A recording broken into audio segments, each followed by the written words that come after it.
Hey guys, welcome back to my YouTube channel Sangita Rani Brahma. Angni YouTube channelaव बयखौबो बरायनाय जाबाय। आं दिनै थांगासिनो दोङो शपिं खालामनो। बहा थांनाय जायो इखो मिथिथ'आ, किन्तु शपिं खालामनो थांगासिनो दोङो। थ' नायदो बिदिब्ला आंनि भिडिअखौ।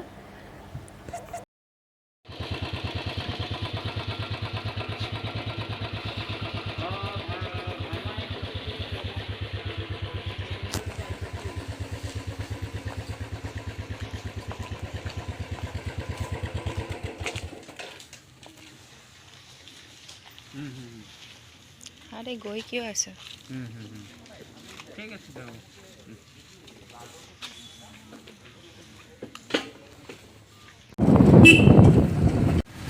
मोनाबायानो लाइटफोरखौ लगायनाय जाबायानो दखानफोरावबो माने एसे सानबो एसे मोनानाय खोमसिबो जाहांदो स' बिनिखाय बहाबा लगायदो लाइटखौ बहाबा लगायाखै जों फैनाया फ्राय बिदिनो लेट जाखायो मानोना हाजबेन्डआ डिउटिनिफ्राय फैबासो जोङो ओंखारलाङोना स' बिनिखायनो जोङो सानाव बेरायनायानो जाया मोनाखायो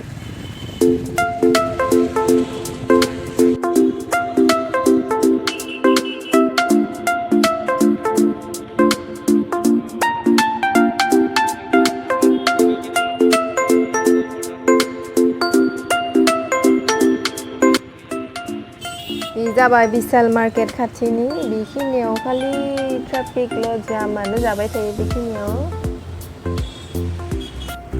नैबे जोङो लाखटकिया मोनबाय बिथिंनो हाबलांनोसै लाखटकियाथिंनो बाइकखौ बेयावनो पार्किं खालामनानै बिनिफ्राय थाबायना थांनोसै मानोना भितराव दोननो जायगा गैया पार्किंनि बिराद प्रब्लेम स' जायगा मोननायाव दोनखानानै बिनिफ्राय थाबायना थांगासिनो दङ जोङो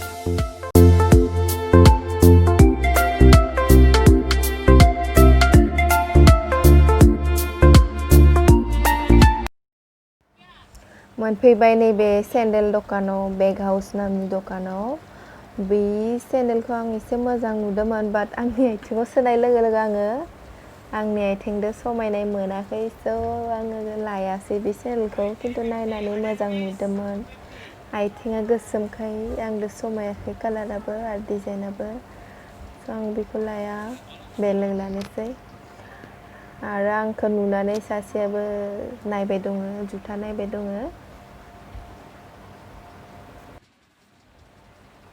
बेयाव लेडिज जेन्ट्स शुज मोनजोबो जुथा सेन्डेल गथाय मोनजोबो ओमफ्राय बेगबो मोनो बे दखानाव आमदानि सेन्डेल दङ माखौ लानो नायनानैनो बावगोमालायो जे इखौ लानो ना इखौ लानो बिदि जायो बे दखानाव फैबाथाय बुहुत भेराइटिस दङ बेयाव फ्लेटनिफ्राय हाई हिल्स सब दंजोबो बेहाय फ्लेट सेन्डेलबो दङ आंखौ नुनानै बेहाबो जुथा ट्राइ खालामगासिनो दङ बेलेग लाबोनानै माखौ लायो मोनथिला आरो बेखौबो नायगासिनो दङ बे मोननैखौ लानानै ट्राइ खालामगासिनो दङ बेयो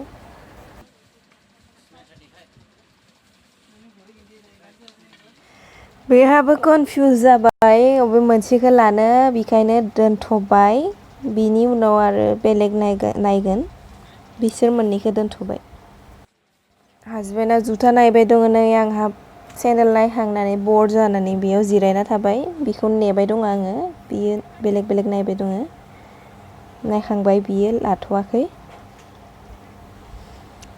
बे जाबाय कइन्स दोननो हानाय फिसा स्माइलि बेग होनोना पाउच होनो मिथिला मुथुथे फिसा मोजांथार लानो नायनोबो मोजां बे कइन्सफोर दोनजायो आरो बेबो इयाव गथाय पार्स बेग बेखिनिया मोजां मोनो बेहाय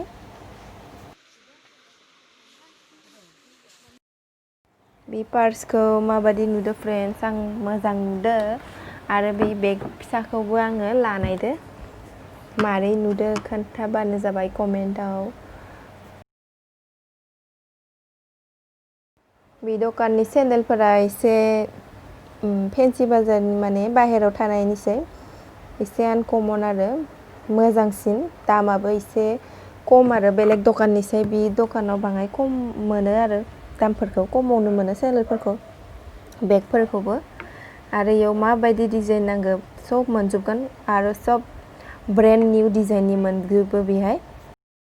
बे दखानाव फ्लेट सेन्डेलनिफ्राय हाई हिल्सनिफ्राय बुट ब्लक हिल्स मा नांगौ बेहाय सब मोनजोबो। आनखि जुथाबो मोनो आरो जेन्ट्सनिबो जुथा मोनो। जेन्ट्सनिया एसे खम। आंनि हासबेन्डआ जुथा नायलायबाय आरो दहायनिखौ मोजां नुवासै जों आरो नायबावदो। बर जानानै मेंनानै जिरायबाय आं एसे। जों ओंखारबोबाय शपिं खालामनानै जुथाखौ लायासै बियो जिखौ मोजां नांदोंमोन थारमाने बिनि साइजनि गैया एसे टाइट जानायखाय लायासै। जों ओंखारबोबाय।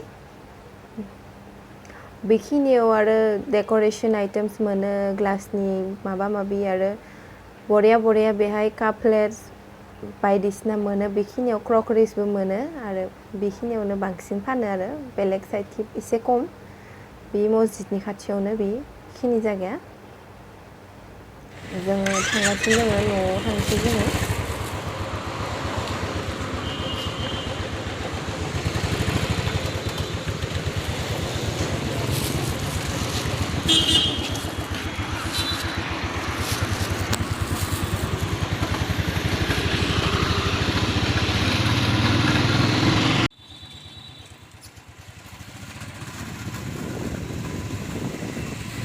न'आव थांखागोन सानदोंमोन बाट बियो आरो लाखिफैबाय भिटु मार्केटआव। बेयाव हाबोनो एसे मा ओंखारदो नायनो मोजां मोनोबा लांगोन मोजां गैयाबा लाया। बेफोर जाबाय साथाफोरा 250 300 बेबायदि बेलेग डिजाइननि दङ साथा लाथ'वा आङो साथा दंखायो आंनाव। बेनो जाबाय भिटु मार्केटआ पल्टन बाजाराव थानाया भिटु मार्केट बियो। बारा मोजांबो गैया एसे हामद्रायाबो नङा। नागिरना बासिनो रोंबा मोजांबो दङ बेहाय। दामाबो एसे मिलायनायखौनो मोनो आङो बेहाय। बारा दाम गोसानिबो नङा खमनिबो नङा मिडियामनि। बियो बेल्ट लानायदो बाट मोजां नुवाखै बेखौ लानो होआखै आङो।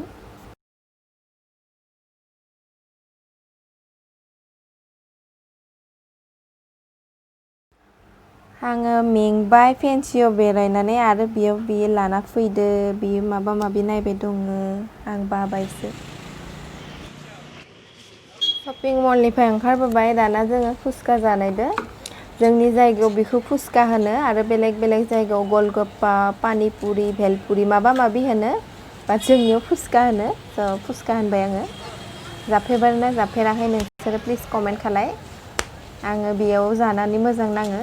बे मानसिया बिहारिसो स' इनिया बाङाय बेलेग टेस्ट जायो बानायनाया बेलेग मानसिना आरो बेलेग। फुचका जाखांनानै नैबे आरो मम' जानो फैबाय जोङो। बियो धिया चाट हाउस नामनि मोनसे दखान। बेयाव चिकेन आइटेम्स बुहुत मोनो बेयाव पक'रा चिकेन फ्राइड चप माबा माबि चिकेन फिंगार माबा माबि बुहुत आइटेम मोनो बेहाय। आरो जोङो दा जानायदो मम'। नैबे मम' आङो मम' जानोसै। स' लोगोफोर आंनि भिडिअखौ नायनानै मोजां नांदोंबा लाइक शेयार कमेन्ट आरो साबस्क्राइब खालामनो दाबाव। नेक्स्ट भिडिअ लोगो मोनगोन बाय बाय।